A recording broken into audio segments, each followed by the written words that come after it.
موت کے بعد انسان کی حالت ایسی ہو جاتی ہے کہ وہ کسی بھی نیکی کا محتاج ہوتا ہے۔ نبی کریم صلی اللہ علیہ وآلہ وسلم نے فرمایا، جب انسان مر جاتا ہے تو اس کے تمام اعمال منقطع ہو جاتے ہیں سوائے 3 کے: صدقہ جاریہ، ایسا علم جس سے فائدہ اٹھایا جائے، اور نیک اولاد جو اس کے لیے دعا کرے۔ اسی نیکی میں ایک خاص تسبیح ہے جس کی حاجت قبر میں پڑے ہوئے مردے کو مچھلی کے لیے پانی سے بڑھ کر ہوتی ہے۔ یہ وہ کلمات ہیں جو قبر میں روشنی، سکون، فرشتوں کی نرمی اور عذاب سے نجات کا ذریعہ بنتے ہیں۔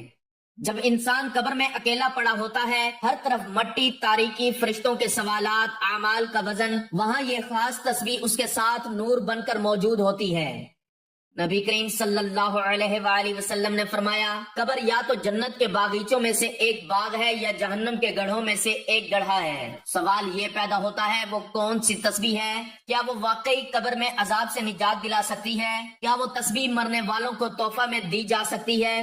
کیا وہ تسبیح ہمیں بھی زندگی میں فائدہ دے سکتی ہے؟ کیا قرآن و حدیث میں اس کا ذکر موجود ہے؟ یہ تمام سوالات اور ان کے دلائل قرآن و سنت، احادیث صحیحہ اور اولیاء کرام کے تجربات و نصائح کی روشنی میں اس تفصیلی مضمون میں پیش کیے جائیں گے تاکہ نہ صرف ہمیں علم حاصل ہو بلکہ عمل کی رغبت بھی پیدا ہو۔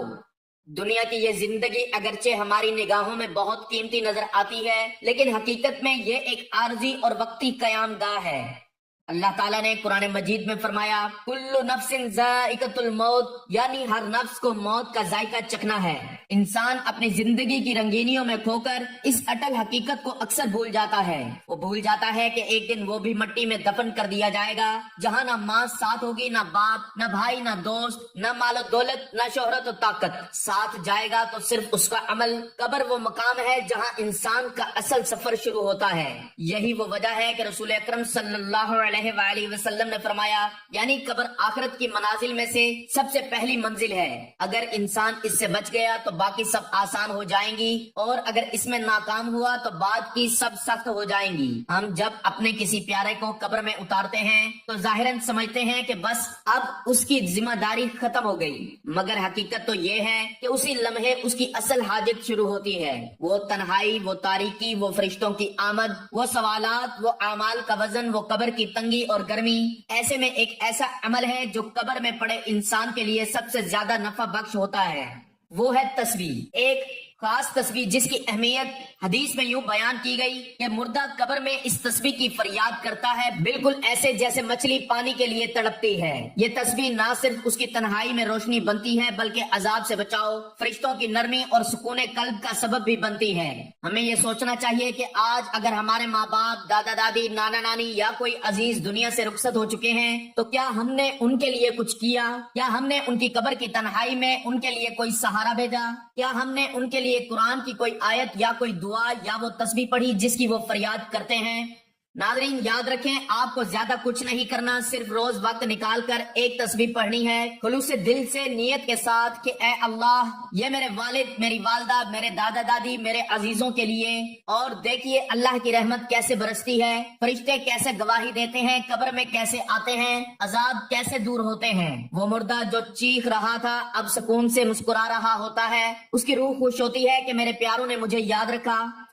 جب آپ اپنی تسبیحوں میں انہیں یاد رکھتے ہیں تو اللہ آپ کو دنیا اور آخرت میں یاد رکھتے ہیں۔ آپ کی نسلیں بھی آپ کو یاد رکھیں گی، آپ کے جانے کے بعد بھی آپ کو دعا دینے والے ہوں گے، آپ کے لیے ہاتھ اٹھانے والے ہوں گے۔ آپ کی قبر بھی روشن ہوگی کیونکہ آپ نے دوسروں کے لیے دعا کی، آپ نے اللہ کو یاد رکھا، آپ نے اپنے والدین کو یاد رکھا، آپ نے اپنی ذمہ داری نبھائی۔ تو یہ تسبیح قبر میں پڑے ہوئے مردے کے لیے ایک بہت بڑا تحفہ ہے۔ یہ تسبیح نور ہے، یہ تسبیح سکون ہے، یہ تسبیح مغفرت ہے، یہ تسبیح اللہ کے عرش کو ہلانے والی تسبیح ہے۔ روز صرف 5 منٹ نکال کر یہ تسبیح پڑھیں۔ اس کے علاوہ بھی آپ اس تسبیح کو کسی بھی وقت پڑھ سکتے ہیں اور اپنے مرحومین کو وہ تحفہ دیں جس کے وہ سب سے زیادہ محتاج ہیں۔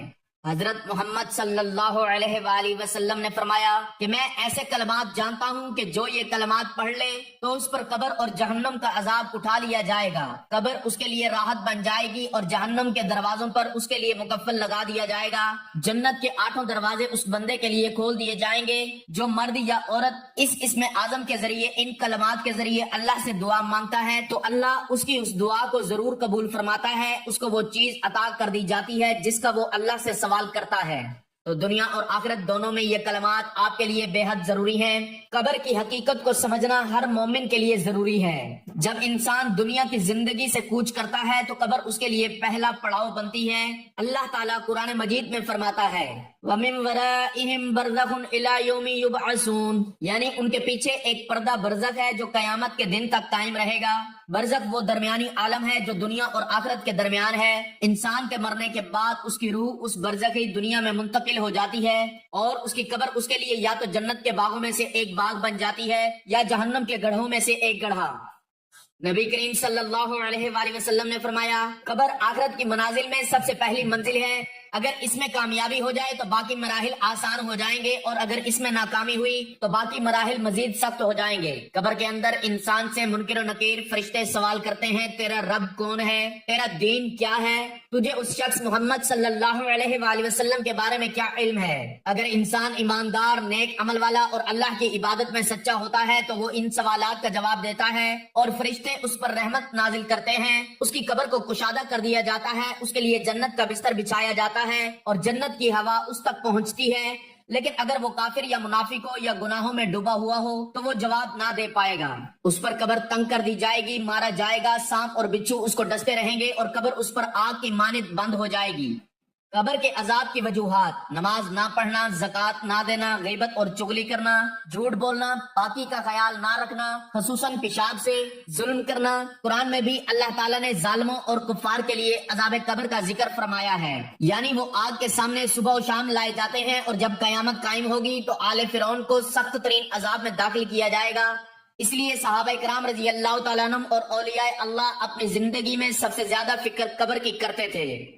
حضرت عثمان رضی اللہ تعالیٰ عنہ جب قبر کے پاس سے گزرتے تو اتنا روتے کہ داڑھی تر ہو جاتی۔ کسی نے پوچھا کہ آپ جنت و دوزخ کے ذکر پر اتنا نہیں روتے جتنا قبر کے ذکر پر؟ تو فرمایا قبر آخرت کی سب سے پہلی منزل ہے، اگر انسان اس سے بچ گیا تو باقی سب آسان ہے اور اگر یہاں ناکام ہو گیا تو باقی سب سخت ہے۔ یہی وجہ ہے کہ ہر مسلمان کو چاہیے کہ وہ اپنی قبر کی تیاری کرے اور اپنے مرحومین کی قبروں کی نرمی اور سکون کے لیے دعائیں، صدقات اور خصوصاً تسبیحات کو معمول بنائے۔ کیا ہم نے کبھی سوچا کہ ہمارے ماں باپ جو اب اس دنیا میں نہیں رہے، ان کی قبر کی تاریکی میں وہ کس شدت سے ہماری دعاؤں، تسبیح اور قرآن خوانی کے منتظر ہوں گے؟ حضرت امام احمد بن حنبل رحمۃ اللہ علیہ فرماتے ہیں اولاد کا والدین کے لیے دعا کرنا ان کے حق میں بہترین صدقہ جاریہ ہے۔ اسی طرح امام مالک رحمۃ اللہ علیہ فرماتے ہیں مردہ اگر بول سکتا تو اپنی اولاد سے صرف ایک چیز مانگتا، دعا۔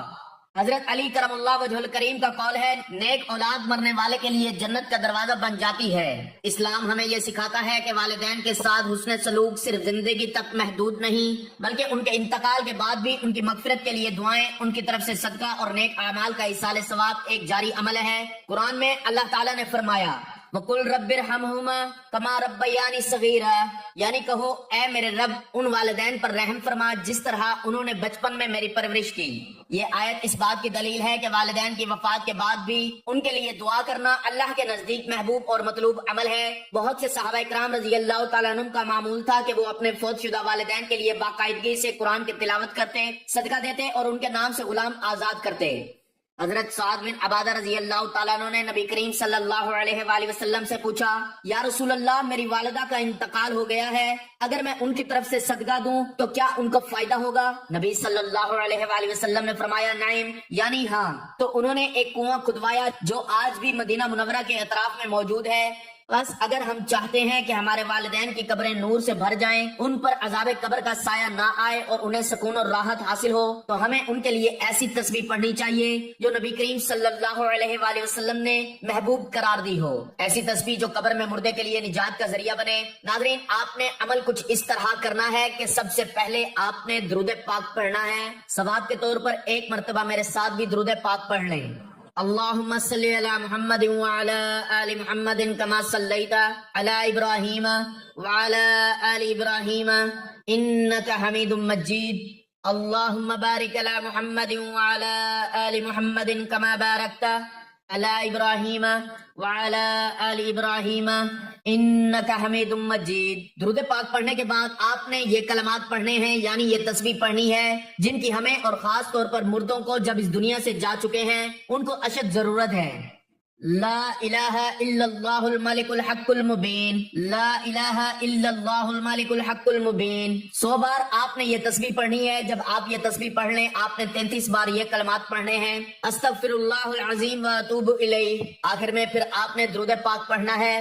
رسول اللہ صلی اللہ علیہ وآلہ وسلم نے فرمایا کہ لا الہ الا اللہ، اللہ والوں پر ان کی قبر میں اور حشر و نشر میں کوئی وحشت نہیں ہوگی۔ گویا میں دیکھتا ہوں کہ لا الہ الا اللہ والے کھڑے ہو کر اپنے سروں سے مٹی جھاڑتے ہوئے کہہ رہے ہیں کہ سب تعریف اس اللہ کے لیے جس نے ہمارا غم دور کیا۔ تو جو بندہ روزانہ یہ عمل کرتا ہے وہ نہ صرف قبر میں ان کے لیے آسانیاں پیدا کرے گا بلکہ خود اس دنیا سے جائے گا تو اس کی قبر بھی گلزار ہوگی، جنت کے باغوں میں سے ایک باغ ہوگی۔ زندگی کا کوئی پتہ نہیں، تھوڑا سا وقت نکال کر اس عمل کو لازمی کریں۔ جو دوسروں کے لیے آسانیاں پیدا کرتا ہے اللہ اس کی زندگی میں بھی آسانیاں پیدا کرتا ہے۔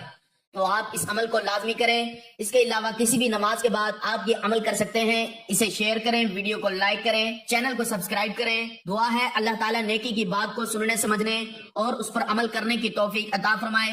میرا سنانا اور آپ کا سننا اپنی بارگاہ میں قبول و منظور فرمائے، آمین۔ ناظرین گزارش ہے کہ اللہ تعالیٰ کے 99 ناموں میں سے کوئی ایک نام لکھ کر کمنٹس میں ضرور شیئر کریں۔ اللہ تعالیٰ ہم سب کا حامی و ناصر ہو، آمین۔ جزاک اللہ۔